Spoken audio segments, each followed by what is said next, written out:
moves fast. Chemical weapons have fallen into terrorist hands. They could be anywhere. Paris, New York. London. When can you brief? We just did.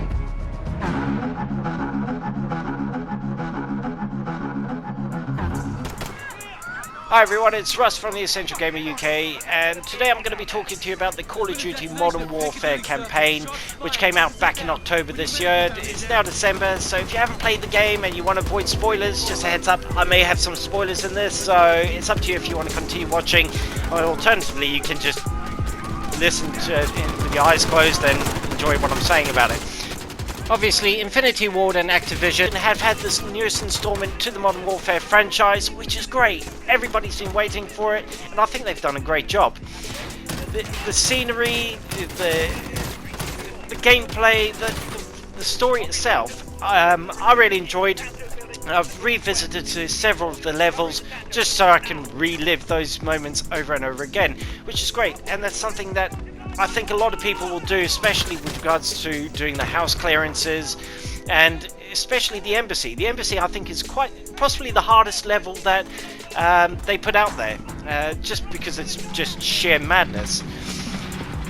Overall, the game itself, like I say, visually it's amazing, the sound is amazing, and the characters, how polished the graphics are, it just works really well.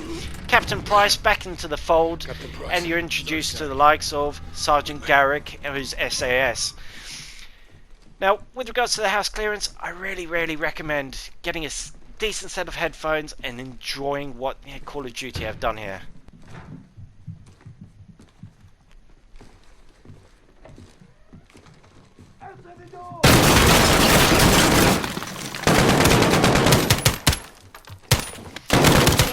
Roger, moving.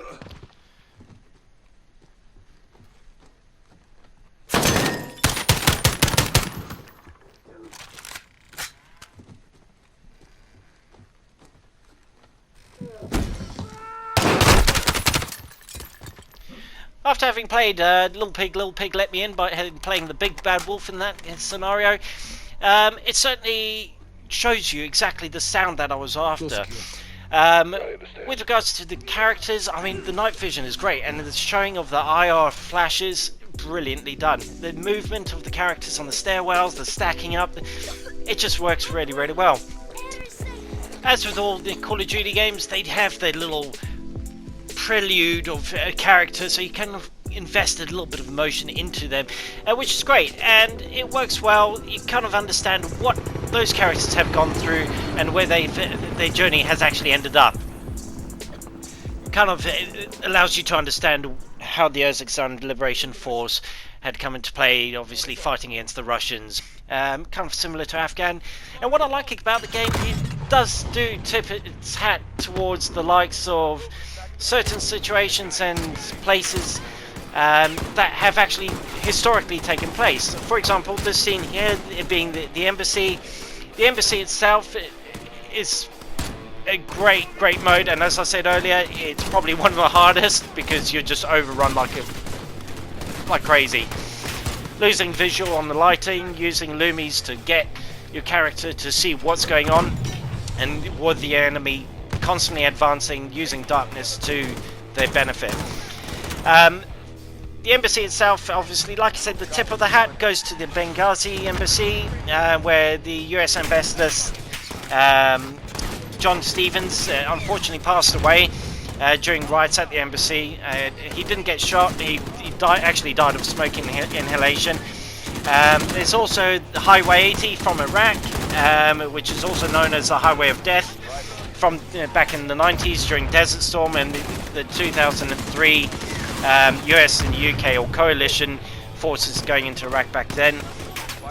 Like I say, it's so many little bits that, as somebody who's interested in the likes of historic military events, it was great, and it does add a bit of realism, and it really allows people to understand what conflict may have been like. Obviously, in real life, it's there's no respawn. You can't press pause and just go, hold on, mate, I'll carry on. All clear. So I tried to play the game as I would real life, but it's difficult because you don't really feel that situation. But this game does do its best. Another house clearance section. I think this is more of a tip of the hat towards the takeout of a former Taliban commander. But yeah, I'll let you enjoy the scene quickly.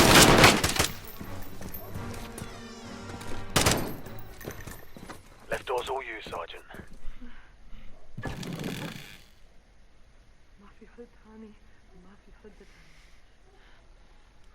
Take that door cut up. Three unknowns. Each going rear. Roger 3. Now, again, revisiting the audio, just listening to the woman calming the children, and then you hear somebody running past the door as you're going into a room, you know which way things are moving and so forth. I love it. The guns itself, when you're reloading your weapons, you're swapping over the magazines instead of throwing them away like in previous games. Obviously making sure that every round counts, and it's great. I thought that was a nice little touch. Shooting of civilians is a way big taboo. Obviously, in real life, if you did that, you'd be arrested for murder. So I like the fact that the game actually turns around and says, "Don't shoot a baby." And for all those people that shot the baby, what the hell? You're just weird. Why would you do that? The game obviously also has a great way of telling backstories for characters, so you kind of get that feeling of what they've gone through, how they've come to being who they are, and all the hardships that have come with the occupation of the Russians, with the occupation of whomever that's gone into their country. And in all honesty, it's nice to show that there is a female strong character. Farad as a character, she's just epic. Some of the things she says here to motivate her lady forces is, you know, is quite entertaining. But overall, it allows you to have a good understanding of her as a character and what she's been through.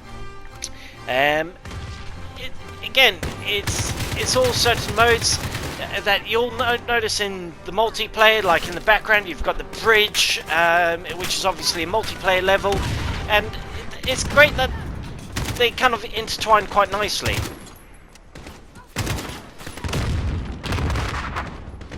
Now, when it comes to playing the game, you want to use the likes of cover, or you're just going to get shot, you're going to get flanked. The AI is reasonably quite intelligent-ish, but the NPCs do their jobs quite well. And overall, I found that when it comes to moving around the place, there are sometimes that you do get stuck. There are things that do really piss you off. Because you're trying to get past the gap, and for some reason your character's like, no, I'm not allowed to go this way.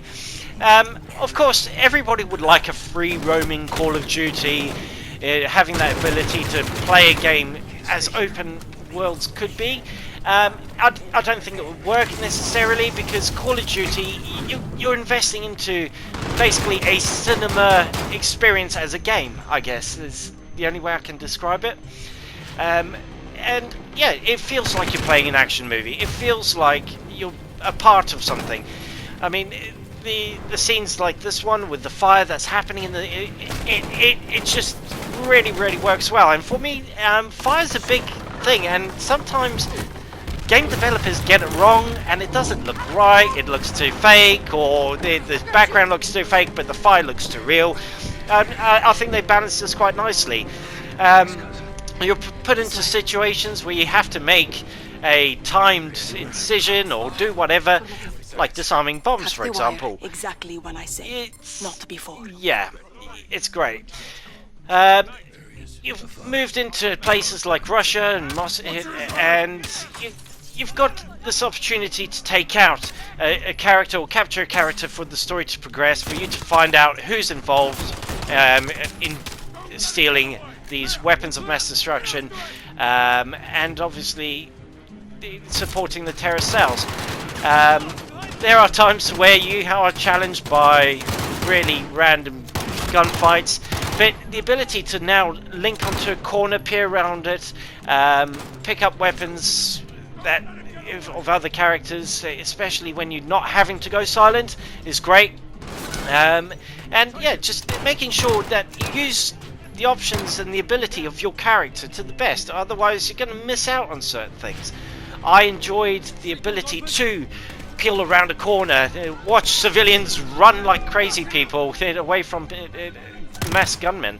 I've noticed also throughout the game, if you look at some number plates, there's British number plates in the likes of Uzbekistan, in Russia. I don't know why they put them in there, but I think they're more or less there for an Easter egg. I don't know, because, you know, why would a British vehicle be located in the likes of Uzbekistan? I don't know. Where do we draw the line, sir? You draw the line wherever you need it, Sergeant. End of the day, someone has to make the enemy scared of the dark. We get dirty, and the world stays clean. That's the mission. Now, given the fact that your characters have kind of gone against the grain of what normal rules of engagement would be, you know, being involved in overseas issues, it's just Hollywood, because like I say, in real life this shit just wouldn't happen. I think that the characters are decent, you know, the gameplay is decent, the story is decent. If you enjoy the likes of having a campaign that is on rails, it is on rails. I'm not going to try and hit a lie, it is. But it's your original Call of Duty feel, and I think for a lot of people it's something that people have missed. A lot of people have said that they're not happy with the game because it's just this, that, the other, it's repetitive, blah blah blah. In the end of the day, any game that you're running around shooting a gun, it is going to be. So if you're a Call of Duty fan like myself, I mean, I love the franchise. I think some of the things that they've done have been great. I won't go into the likes of the Black Ops eras because very hit and miss on that side, but the Modern Warfare franchise, by far, the most intriguing side of the games itself. Obviously, you can't, once you've completed the story mode, don't think that it ends there, because once you've completed the story mode, you can then play with your mates doing the Spec Ops missions, and a little bit more information from the story mode is then going to be, you know, explained or expanded upon, and I think it kind of links really well to the original Modern Warfare. Overall, if you enjoy playing Call of Duty games, first-person shooting games in general, I don't think you're going to be disappointed with the game itself. It is certainly a game worth playing and investing his time into characters, exploring maps, revisiting maps over and over again. Some people enjoy that, some people don't, but try it on different difficulty levels. You'd be surprised how much harder this game actually can be and more challenging, instead of feeling like you're stuck on rails. But overall, it's a great game. Obviously, that is my opinion, and it's my personal opinion, so don't hold it against me. Everybody's got their own opinions. I wouldn't hold it against you if you turned around and said, Russ, you sound like a chimpanzee hanging from a tree, or getting involved like a one-legged Indian in an ass-kicking in contest. It's useless. But altogether, I enjoyed the game, and I'd like to know what your thoughts were with regards to the campaign. Me personally, I loved it. I hope they bring out another one, but, you know, we can only wish. On that note, guys, thanks for watching. I'm Russ. You've watched the Essential Gamer UK. Like, subscribe, hit that notification button, whatever. Have a great time.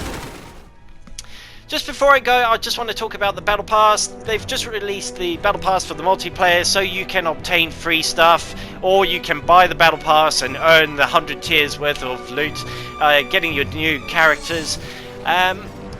it's up to you. Apex do it. All the big name games, Fortnite. You know, it's not new, but you know, maybe this is their way of actually turning around and saying, well, you're not paying for a DLC, so we're going to make you pay for a battle pass.